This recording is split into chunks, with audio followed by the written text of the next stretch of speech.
TDR transferable development rights అంటే అభివృద్ధి చెందుతున్న నగరాల్లో రోడ్ వైండింగ్ కావచ్చు, కొన్ని అభివృద్ధి సంక్షేమ పథకాలు కార్యక్రమాల కోసం కొంత ప్లేస్ని తీసుకున్నప్పుడు వారికి కంపెన్సేట్ చేయాల్సి ఉంటుంది. కానీ వాటికి సంబంధించి కొన్ని కోట్లలో ఉండొచ్చు, లక్షల్లో ఉండొచ్చు, దాన్ని అంతా కూడా ప్రభుత్వం భరించే స్థితిలో ఉండదు. కాబట్టి వారికి టీడీఆర్ రూపంలో అంటే వారికి సంబంధించి 1:4 అంటే వారికి 100 గజాలు పోతే 400 స్క్వేర్ యార్డ్స్ లెక్కన రూపేనా దాన్ని ఇవ్వడానికి కూడా టీడీఆర్ బ్యాంక్ అనేది కూడా ఏర్పాటు చేయడం జరిగింది. ఇది అభివృద్ధి చెందుతున్న నగరం అంటే మెట్రోపాలిటన్ నగరాలు ఏవైతే ఉన్నాయో అక్కడ ఈ టీడీఆర్ సిస్టమ్ అనేది ఎప్పటి నుంచో ఉంది.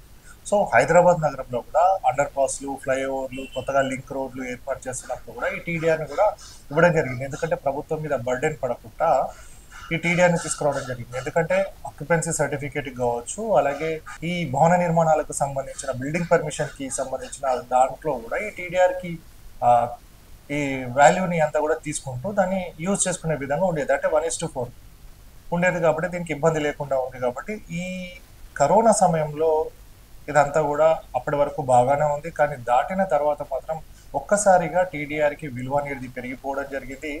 దీనివల్ల ఇప్పుడు ప్రస్తుతానికి సంబంధించి చూసుకున్నట్టయితే 52% నడుస్తుంది. అంటే దీని స్టేజ్ ఎక్కడ దాకా వెళ్ళిందో మనం చూసుకోవచ్చు. కొన్ని సందర్భాల్లో మాత్రం దీన్ని కొంతమంది రియల్ ఎస్టేట్లో భూములను ఏ విధంగా అగ్రిమెంట్లు చేసుకుంటూ వెళ్తారో ఇప్పుడు ఈ టీడీఆర్ని కూడా అట్లనే అగ్రిమెంట్ చేసుకుంటూ వెళ్ళడం జరుగుతుంది. అంటే ఓనర్ దగ్గర లేదు టీడీఆర్ అని, ఒక 100 కోట్ల టీడీఆర్ ఒక దగ్గర ఉన్నది అని అంటే అతని దగ్గర ఇంకొకరు అగ్రిమెంట్ చేసుకోవడం, అగ్రిమెంట్ దగ్గర ఇంకొకరు అగ్రిమెంట్ చేసుకోవడం. ఎవరికైనా కావాలి అని అనుకుంటే మాత్రం ఓనర్ను రీచ్ కావడానికి మాత్రం ఈ 10 మందిని దాటుకొని వెళ్లాల్సిన స్థితి మాత్రం ప్రస్తుతం జిహెచ్ఎంసీ పరిధిలో ఉంది.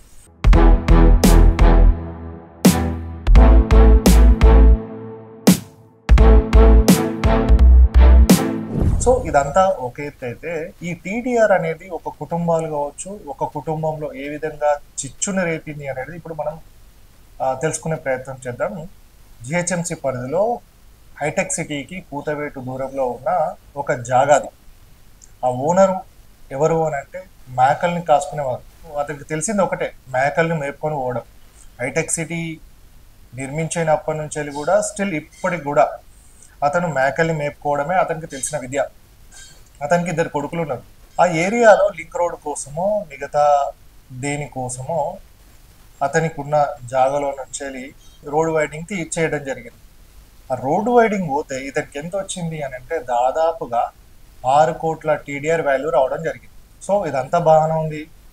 అతనికి టీడీఆర్కి సంబంధించిన సర్టిఫికేట్ కావచ్చు, యూజర్ ఐడి, పాస్వర్డ్ అన్నీ ఇవ్వడం జరిగింది. సో ఇక్కడ ఏమైంది అని అంటే అతను నిశాన అంటే వేలిముద్ర కాబట్టి తనకి 2 కొడుకులు, ఆ కొడుకు ఒకరి దగ్గర పనిచేస్తున్నాడు, ఒక కంపెనీయో ఏదో సంథింగ్, ఇంకొక కొడుకు తల్లిదండ్రుల వద్ద ఉండడం జరిగింది.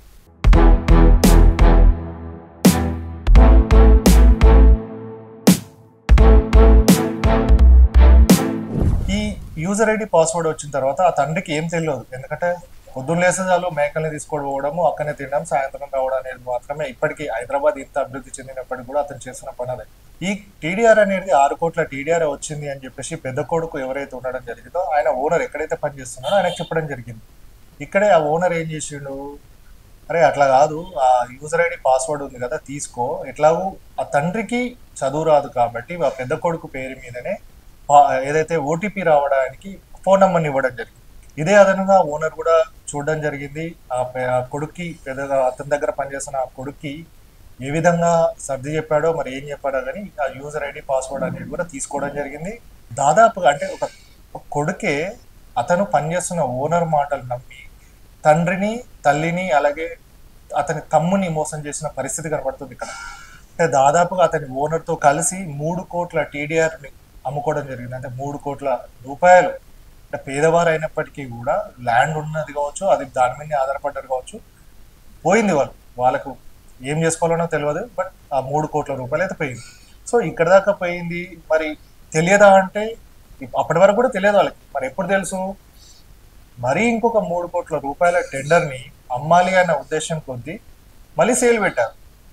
సేల్ పెట్టినప్పుడు ఏమైంది అని అంటే ఇక్కడే ట్విస్ట్, ఆ టీడీఆర్కి సంబంధించి రిజెక్ట్ కావడం జరిగింది. రిజెక్ట్ అయితే మరి ఈ ఓనర్ ఎవరు అనేది కూడా పిలవాలి కంపల్సరీ. రిజెక్ట్ అయింది కాబట్టి ఓనర్ ఎవరు, అతన్ని రమ్మని చెప్పండి అనగానే తీసుకురావడం జరిగింది. అప్పటిదాకా తెలియదు.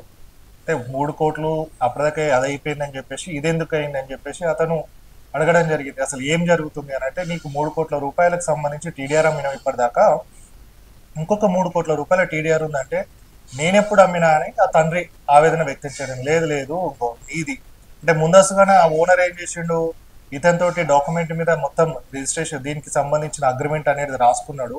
యూజర్ ఐడి పాస్వర్డ్ కావచ్చు మిగతా అంతా కూడా నాకే అమ్ముతున్నాడు, నేనే దీనికి ఓల్ అండ్ సోల్ ఓనర్ని అని చెప్పేసి ఇతనితోటి సంతకం చేయించుకున్నాడు. ఇదేంది మొత్తం అగ్రిమెంట్ ఉంది, నువ్వు అంతా కూడా మాకే చేసినావు ఇతనికే చేసినావు అని చెప్పేసి ఆ కాపీ చూపించడం జరిగింది.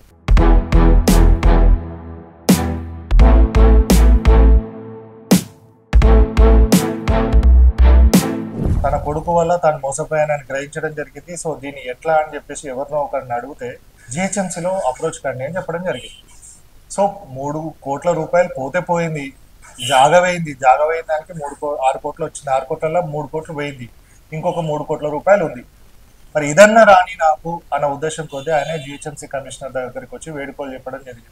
జిహెచ్ఎంసీ కమిషనర్ కూడా పరిశాన్ కావడం జరిగింది. అసలు ఏంది, ఏం జరుగుతుంది, 6 కోట్లు వస్తే 3 కోట్లు ఇతనికి తెలియకుండా ఏ విధంగా అవుతుంది, ఇతనికి సంబంధించి తెలియకుండా ఇట్లాంటి అక్రమాలు ఏ విధంగా జరుగుతాయని కూడా ఆయన సీరియస్గా అయ్యి ఎవరెవరైతే తీసుకున్నారో ఇప్పించడం జరిగిందో వారందరి మీద కేసులు పెట్టుకోరని చెప్పేసి ఆయన కూడా చెప్పింది.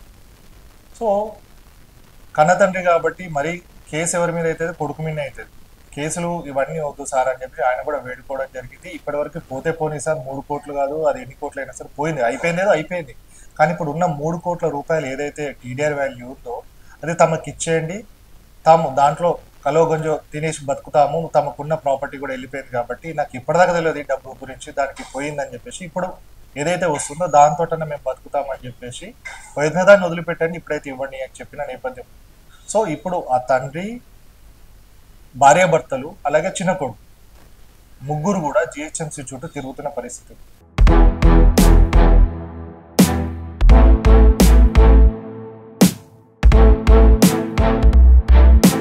అంటే ఆ పెద్ద కొడుకే తెలిసిన వ్యక్తి అయితే ఈ నలుగురు కూర్చొని మాట్లాడుకొని తాము ఏ విధంగా డెవలప్ కావాలి, మరి తీసుకుంటే ఏ విధంగా ఉంటుందని ఎవరి దగ్గరకు వెళ్ళి అడిగేసి మాట్లాడుకున్నా బాగుండేది. కానీ ఒకరి చెప్పుడు మాటలు నమ్మి అతనికే ఇచ్చేసి మళ్ళా ఇక్కడ ఆ పెద్ద కొడుకు కోట్లు ఇచ్చిండు అని అనుకుంటే మాత్రం మనం తప్పులో కాలేసినట్టే ఉంటుంది. ఎందుకంటే ఏదో నామకే వాస్తే అంటే వాళ్ళకి తెలియదు కాబట్టి ఒక 5 లక్షలు 10 లక్షలు పడేయచ్చు, అంతకుమించి మాత్రం ఇచ్చే పరిస్థితి ఉండదు. కానీ ఇక్కడనే ఆ తండ్రికి ఆ కొడుకు నమ్మక ద్రోహం చేసిండు, ఆ ఓనరు ఇతను ఏదైతే పని చేయడం జరుగుతుందో ఇతన్ని కూడా ఈయన నమ్మకం, అంటే ఒకరు ద్రోహం చేసుకుంటూ వస్తూనే ఉన్నారు.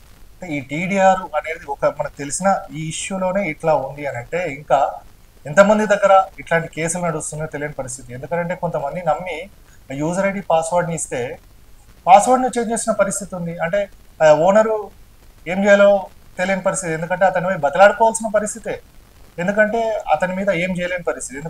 ఆ యూజర్ ఐడి పాస్వర్డ్ వాళ్ళ దగ్గరనే ఉంటుంది కాబట్టి బతలాడుకోవాల్సిన పరిస్థితి ఉంది. కాబట్టి ఈ టీడీఆర్ విషయంలో ఇప్పుడు ట్రెండింగ్లో ఉంది.